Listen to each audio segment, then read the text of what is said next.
Okay, greetings. I'm back again. This is Grandmaster Armin Ra coming to you via Los Angeles, California, via Nairobi, Kenya, via Mombasa, Kenya, where I'm at now. It's been a 21-year long journey, and I wanted to come on quickly and discuss to you a few things before I move out and travel into Nairobi. Uh, Today's topic is there are four things that are obsolete that you have to think about when you decide to come to modern Africa. Now, this is going to be a little bit of a controversial video, but that's just me. So, to get right into it, college is obsolete. College is obsolete. If you're thinking about taking your kids to college one day, you're really like wasting your time because everything that you can be taught in college is basically on the internet now. I mean, they have gadgets for in Windows, and they have gadgets in on Google where you just simply ask them a question, ask it a question, and boom, it gives you the answer.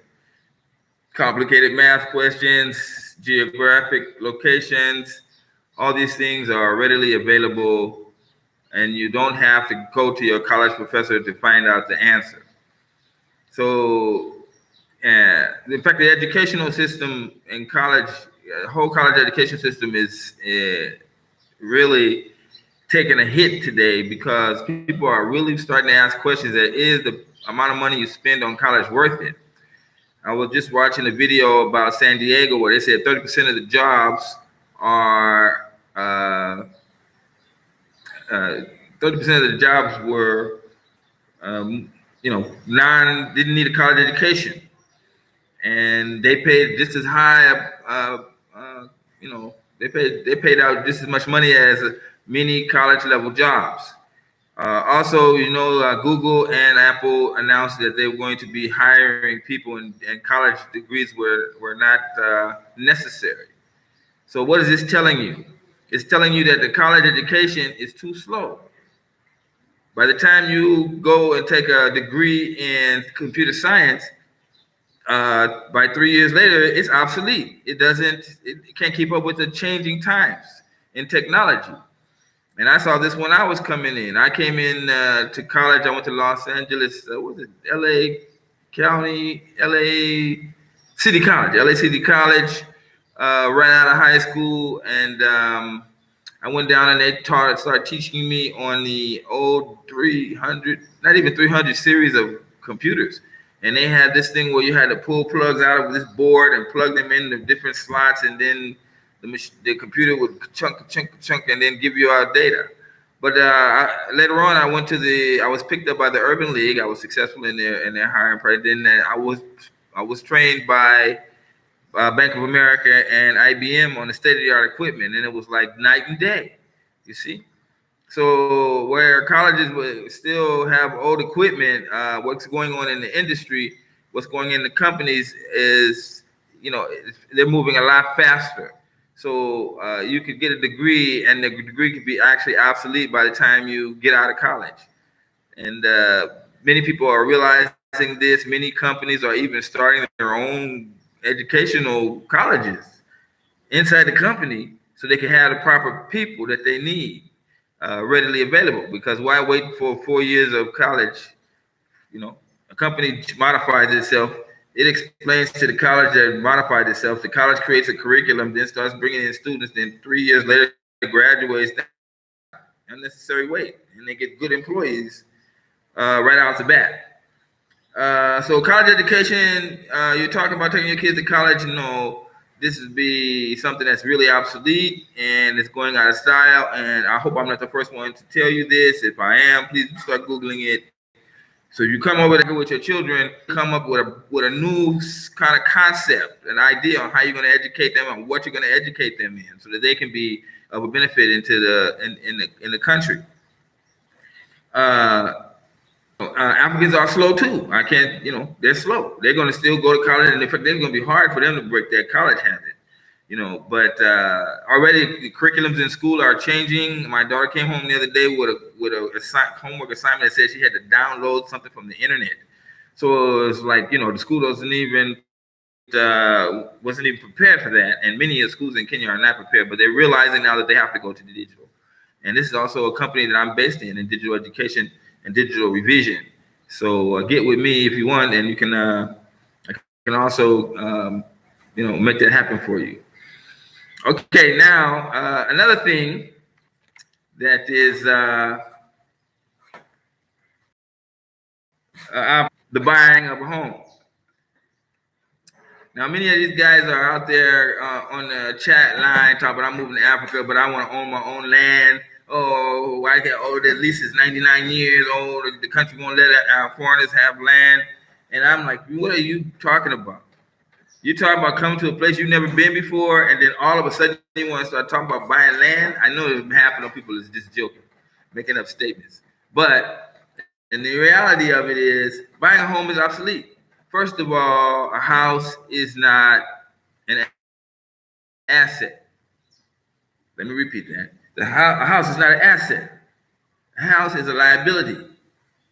You don't get rich people coming out talking about, "Ooh, my house made me a lot of money." No, a house and a car, brand new car, is a liability.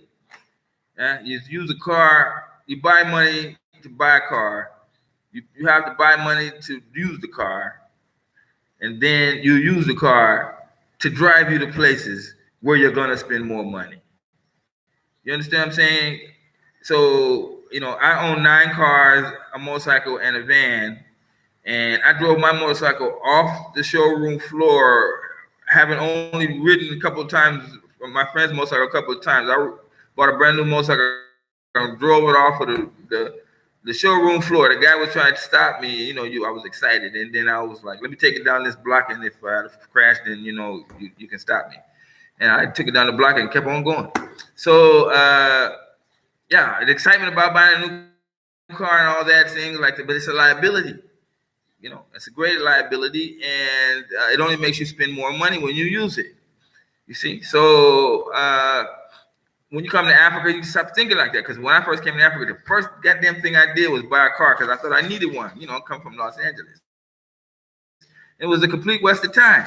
I was spending 200 shillings a day in petrol, and I kept seeing all these little vans drive by, and I was telling them, "What's that? Where they going to town? Yeah, how much they charge to go to town? 10 shillings." And I was paying 200 shillings a day for transport.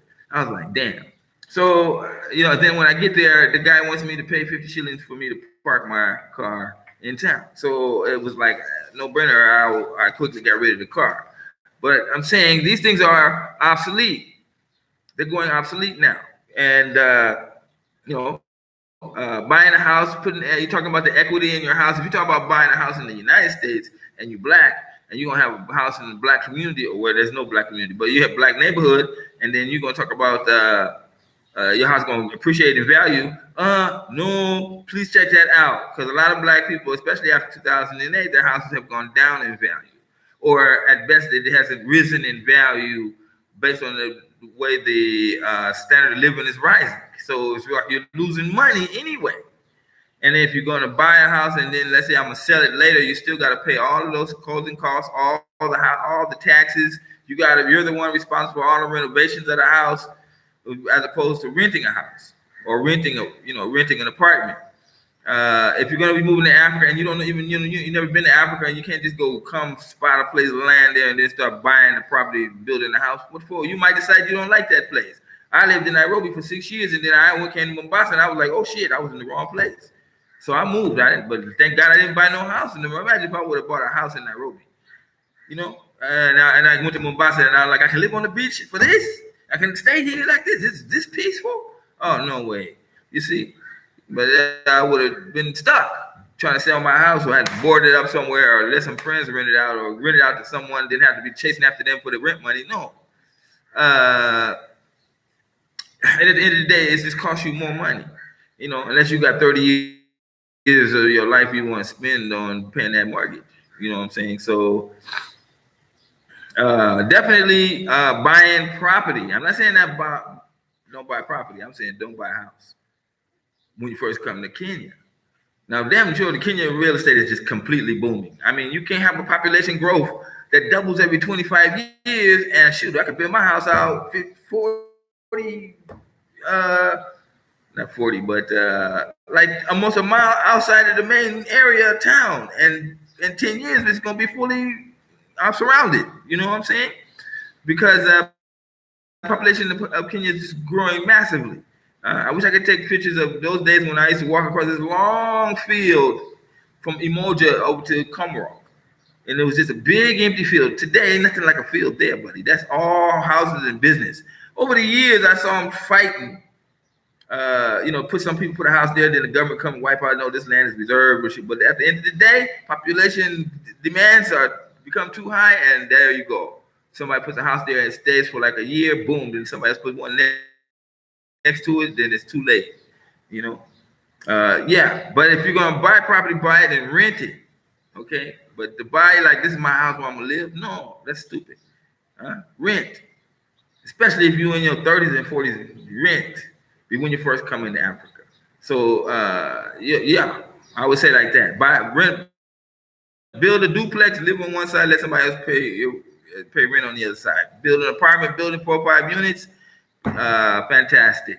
Build up a house, and then in front of the house, you have some business stalls where you rent those out. That's great.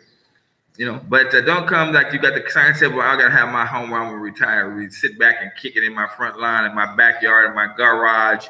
That concept is not. I don't even think there's garages and comes with houses that many in Kenya unless you're going into the upper areas. But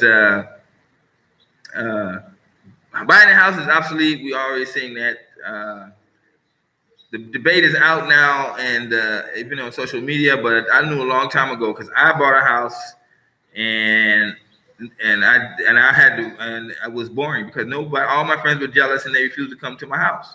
So it was like I'm just sitting in this big ass 4-bedroom house, and the lady I was with, we broke up, so I'm like all alone, no children, nothing but a big 5-bedroom house.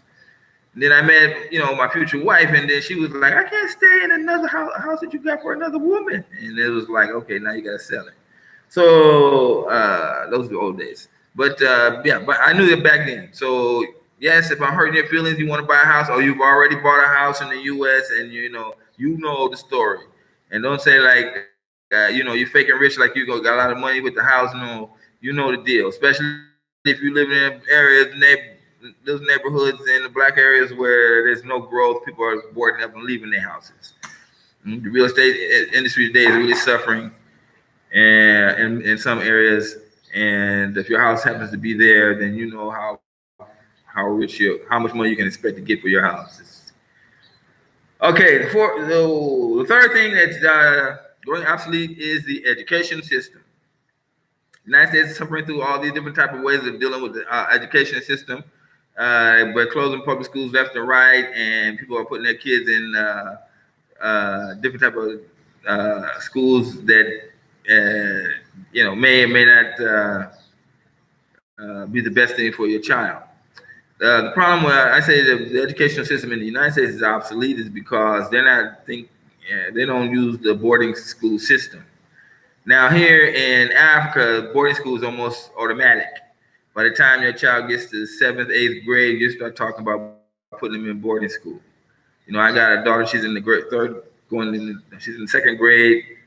3, 4, 5, 6, 7. See you. 5 more years. She's going to be going to boarding school, and then I don't have to worry about boys. I don't have to worry about being pregnant, her getting pregnant. This is wonderful. You know what I'm saying? I got 3 girls, so I'll have. Now, this is not the attitude I had when I first came to Kenya. No, I was like, my kid's never going to go to no boarding school. That's like an insult. That's like you don't care about your children. And I understand that feeling. But in reality, it's the best thing. It's the best thing for the child. And you'll find that your teenage child, that teenager, how teenagers can be. You'll find your teenager child is saying, Dad, let me go. Dad, I want to leave. Dad, it's okay. And then you feel like a fool because everybody is against you. all her friends will be going to boarding school, and if you bring her to Africa, and she's just going to want to go too. So it's a great experience. You get them in a really good school, and wow, you just get back a very good product. I mean, it's like my son went to boarding school, and it's like I didn't see him for 4 years, and when he comes back, he's a man. You know what I'm saying? So I didn't have to do all those things. He can read, write better than me in some cases. So you get back a really great product. Whereas if you were just having them at home, it'd be a lot of added expenses that you don't really realize. And of course, anything can happen. And the United States should be thinking about that, but especially Black people in the United States should think about creating boarding schools if they're going to stay in the U.S. Keep those kids out of the gangs and the drugs and stuff like that for 4 years. Keep their mind in their books, and 6 days a week, and get back a good product. But if you're gonna still when you put them out in the streets of in America, they're still gonna face racism, and it's unfair to them. That's why Africa is always the best solution to go to. Okay, last one that is obsolete of the four is family. Family is obsolete. The concept of family is now obsolete. Jim, why is the family obsolete? Because I don't know. I just had to say it is. Now it's a touchy subject because we're talking about people and everybody got their family. Everybody got their family members. You know who they are. But in the Black community, we are really suffering because no one is really addressing the issue about family. I mean, okay, let's face it. To have somebody living where they got go to somebody's house and then like see the picture of their mother on the wall, and then their grandmother and their great, that's almost fucking impossible. So and families are clashing. And when money problems come out, family problems also are enhanced by money problems. And everybody's trying to struggle to make it, and one family member makes it, and then the rest of the family hate their guts. I have been hated many times. So I think that I think that you're going to agree with me in your mind, but hate me for saying this out in the open. But a move to Africa could refresh your ability to create a family the way you want. I'm talking to the men mostly now. You know, if you're in your 30s, don't think like you're getting old. If you're in your 40s, don't think you're like you're getting old, because I restarted and got a new family at in my late 50s, and I'm 60 now. Of course, I'm in great health, and I'm gonna live a bit long time. And I got a beautiful woman, and it's no different. You know what I'm saying? I mean, I'm in Africa. Nobody's gonna be looking at me too strangely because people my age have children at this age. So.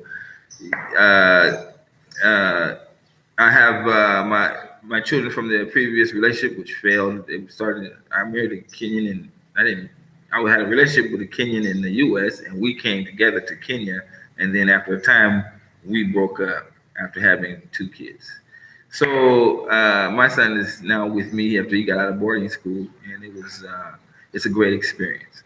Uh, Family means a lot more in Africa than it does in the U.S. Family members that actually go decades, and I mean decades, without talking to each other. And then by the time they start talking to each other, you don't have any life experiences from the 10 years you've been apart, so you don't have shit to say to each other. You understand what I'm saying to you? And then if you're trying to make keep the communication open, it's like 50% of the things you can't even talk about for fear that they're gonna get upset, or they're gonna get upset. Or calling up one family member pisses off another family member on the other end. It's like you got these little camps.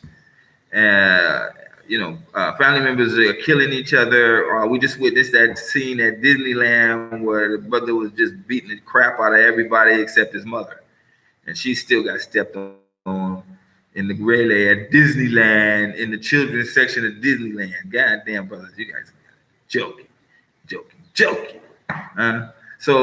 Yeah, that went viral. Yeah, many Africans saw that, and when they ask me, I just look at them and say, I have no comment. that one that I take a pass on discussing about that video, and many other ones where family members are shooting each other's brothers, is killing each other. You know, this is a sad case. So family structure in the United States is really obsolete. The gender wars are there. Everybody, it's like men are like, fuck that, I'm not gonna sleep with a black woman, and the black woman is like, I don't need a man, and the white man is just laughing in your face, both of you. Let them do like that. And you see, the problem is that when you talk about doing business or even creating some sort of harmony in a neighborhood, because there's no black community anymore, then you need to. It all starts at the basic level of the family unit. And when you have, like, now, this is like the third generation of children growing up like with single family parents and thinking they okay. You're not okay. Okay, if you was brought up with one parent, you ain't okay as good as you would be if you had two good parents. So don't give me that my mom was so great and took care of me and all that. And I never saw my dad. If your dad had the reason enough to be there, he could have gave you a lot of things that your mom could never give you, and vice versa. If your mom was not there and your dad was there, if your mom was there, she would give you the love and nurturing that you needed when to get you smooth you into the actual real world of life.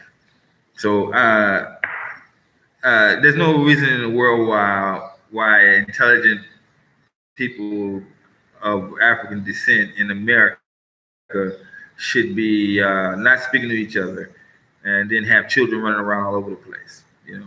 So coupled with the poor educational system, there's too many African American guys and girls that are suffering because their family unit is obsolete. And right now, it doesn't even seem like it's absolute because people don't even talk about it.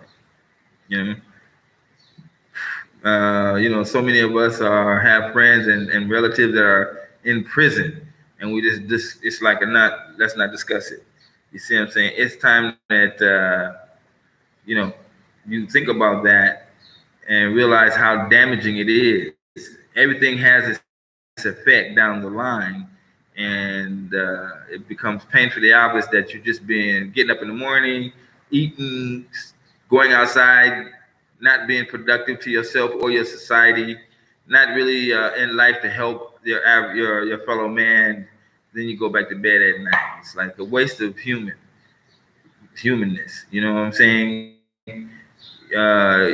If you have children and you're raising your children, and then you're going to raise them in a society that is miseducating them. We already know the education system is a joke. And then lying to them about what Columbus discovered America and the Indians was, but that's all lies. You see what I'm saying? So we know that now. What do we really teach our kids in school? You see what I'm saying? They're breaking their neck so hard to show that white people created math, white people created electricity, white people created the manufacturing system. When we know all this is lies.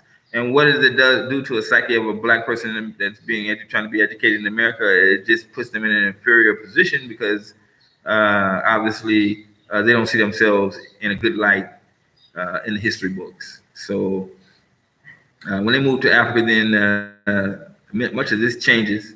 Your children assimilate into the culture, and that's just a wonderful thing. You can't see them different from any other Kenyan, and this is something that you can do for the next generation. In fact, it's really the best thing you could do for your children is to get them out of the racist, oppressive state that is America. I mean, goddamn. I mean, 50% of the things on these talks on YouTube is people talking about how bad we've been treated. I mean, we've been treated bad. We've been in slavery longer than we've been free. And the little time that we've been free is still going on, still nonsense and killings and things like that happening to us. And don't think that we're not psychologically damaged by that. So when you're talking about moving to Africa, the four things are: college is obsolete, buying a home is obsolete, and the educational system is obsolete, and family is obsolete. Your idea of creating a family where the dad is there and the mom is there and the children are there, is that an American concept for a family, or is that an African concept for family? You see what I'm saying? What is really there? Do you really have a choice? Can you be like two gay people and then adopt a kid and say that I'm a family? Not in Kenya. No, that's illegal, and you'll be arrested, and I will help them throw you in the pen if they. So that's how I feel about homosexuality. Sorry, but it's only because I feel like you'd be out of your mind if you're talking about growing a family, but then you need a man and woman to procreate. So this doesn't make sense. And I'm glad I was out of the United States before all that the homosexuality started to grow up there. But if that's your thing, keep it to yourself if you come into Africa, because it ain't you will be found out and they will kick you out. So um, family is in the Kenyan Constitution as a man and a woman. So uh, Obama tried to come here to Kenya and start talking about that thing, and he was thoroughly told to his face by the president of Kenya, told him that that's a non-issue here. The president went on CNN, and what's her name? I forgot her name. That's that lady, that host on CNN. She was trying to get him to talk about it, and he was like, "That's a non-issue." And she's like, "Oh, you're gonna catch a lot of flack from that. You're gonna be sorry because you didn't say gays got all kind of rights in Africa." Nothing like that. Is hopefully not possible in my lifetime. So I'm glad I'm here. I don't have none of that now, and I don't see that getting into my children in the future. So I'm going to end the video now. If you have questions, please like and subscribe. And yes, I have it. If you like our videos, this is our new super chat. We tried it with Wave. Some of you seen me in the other video. We tried to work for a while. Then the haters came, and I don't know what they told Wave, but then Wave blocked the number. But we're gonna move on. And if you like these videos, this is how you can super chat me: $5, $3, $2. I don't know if they let you do $2 or $1. Yeah, just bring to this. Some of you have tried the Wave and it didn't work. Okay, here we found another one that's working. Western Union. And when you send in money, I will announce you on the next show. So I'm going to be doing a show from Nairobi next, live from Nairobi. We're going to be having a business meeting there, and if I'm lucky, they're going to allow me to videotape actual Kenyans actually doing a business meeting, actually talking about business. So you can get a direct feed from that and see what was happening. Okay, somebody sent me a message. What is it? William, there is a gender war in Kenya too. Okay, it may not be as bad as in the U.S. All right, brother, you want to say but there's no homosexuals in Kenya. There are. Maybe there's 3 of them. But the point I'm trying to make here, the whole point is that you can't compare the life of being in America compared to being in a life in Kenya. That's what I'm saying. The life in Kenya is far better for us as black people than it is being a foreigner. Being a minority inside the United States, with all the history we have against us in the United States. Come on, America is the murder capital of the world, and unless you've lived in another country that's not the murder capital of the world, you really don't know the peace of mind you can have walking down the street and not worrying about getting shot by the police. What's that? I heard a lot of Kenyan men like to date women from other countries. Okay, if you're talking about that now, it's okay. African men, so what? Everybody, if I go to Brazil, you think I'm going to go looking for a black American woman? Come on, man. You're trying to type stuff that don't make no sense. That's all around the world. If you go to a foreign country, yeah, you're gonna be looking for the woman of that country, man. I was in Malawi, and trust me, I was in Malawi, and shoot, that was a great time with the Malawi woman. She didn't speak no English, and I didn't speak no whatever the Malawian language, and shoot, that shit was wonderful. And you know, as far as dealing with the Mzungu and all of that, you're just propaganda. You're just using propaganda.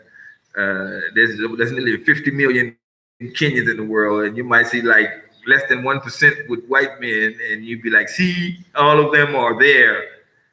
Do with white women. That's not even the majority by no stretch of the imagination.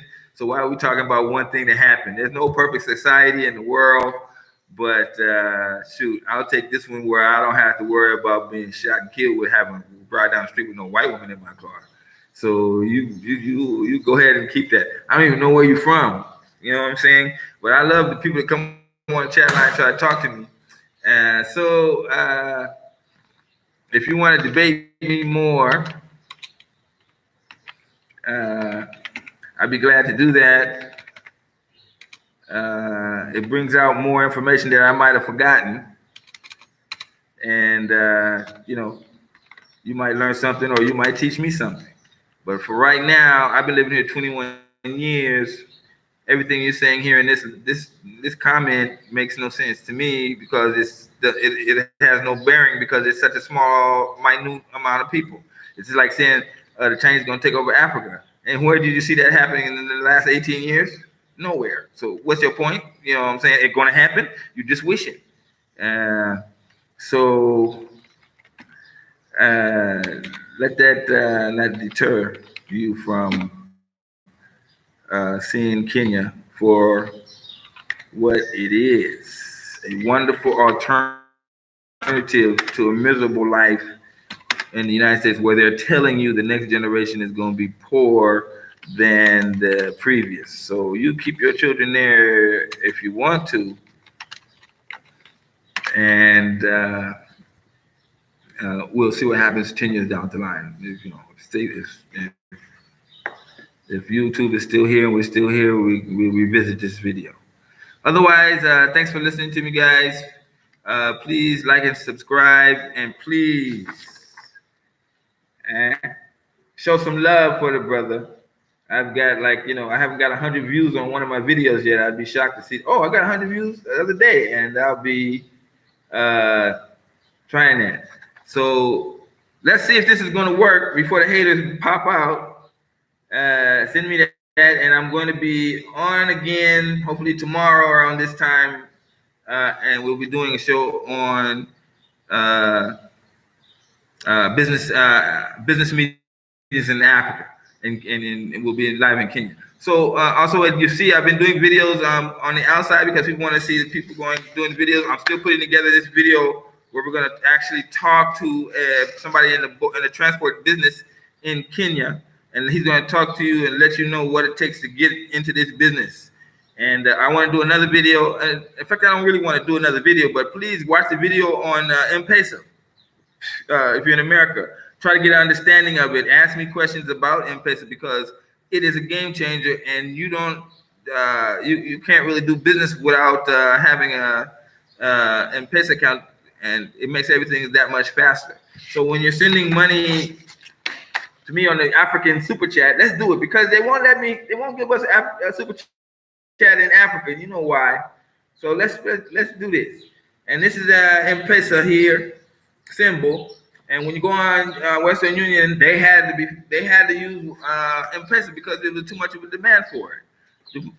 M-Pesa is like cryptocurrency, and it's a real game changer when it comes to doing business in Africa. And I can't stress that enough. So I'm waiting to see the first person to do that for us today. This money is only going to help me, inspire me to see that there are people that are serious out there about this, what we're talking about. Anything can happen in the United States, you know that, and it's been going down slowly, but recent events is coming up can really change things in an instant. A lot of black people are really feeling the pinch, and it's not like it's a boom, it's like a drop. No, it's like a slow process. Then you realize, damn, I'm like this. if you don't watch yourself, you'd be like, damn, the next thing you know, you'll be living in a tent on the street. I'm only going to be here for a week, and then I'm going to get my money, and then I'm going to get my apartment. No. And then you find yourself stuck. So that's why I'm saying if everyone should need an African plan.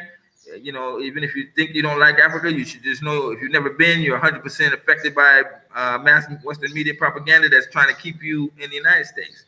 The greatest fear of the United States is black people leaving the country in mass numbers. Never going to happen, but that's their greatest fear. And when I say mass numbers, they're looking at like, let 100 of you motherfuckers get on the plane at the same time. No. Let one entertainer or sports figure like Dave Chappelle, or even if you remember back, Richard Pryor, they all both went to Africa, and when they came back, they was given much love by the government and the industry, because they don't want them to go back. They don't want you guys. They want to see special. Imagine if Bill Cosby would have just left and moved to Africa.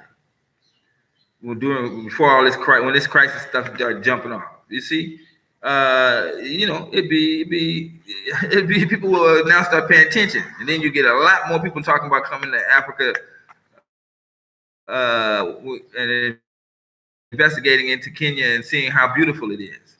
Russell Simmons, this dumbass, he went to Malaysia, but he had to leave the country. But if he moved to Africa, it would be big news in the midst, and people would start talking about that.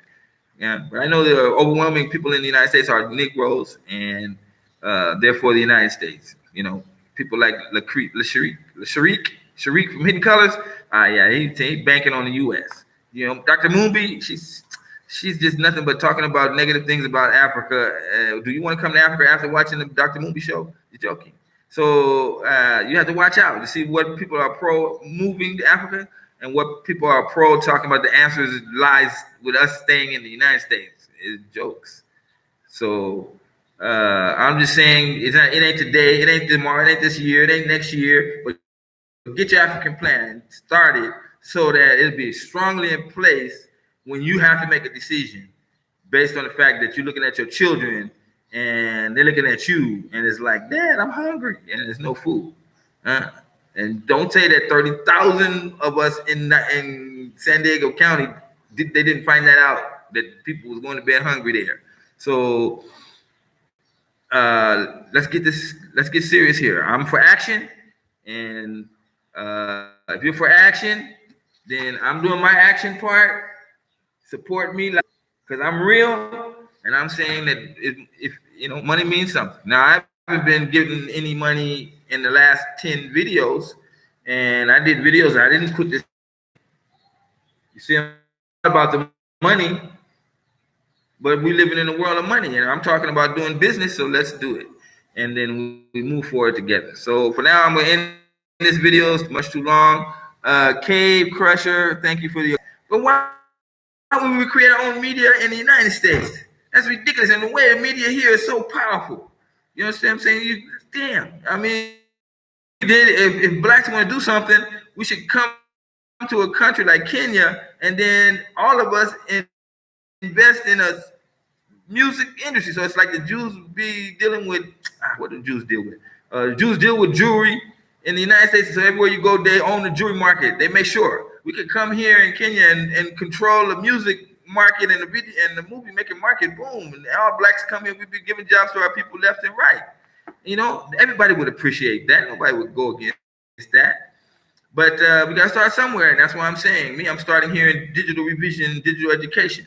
I got a business. I'm opening it up to anybody that's a brother that got some common sense in their mind, saying know what they want, a go-getter, and ready to put down and work hard to build it up. Come contact me.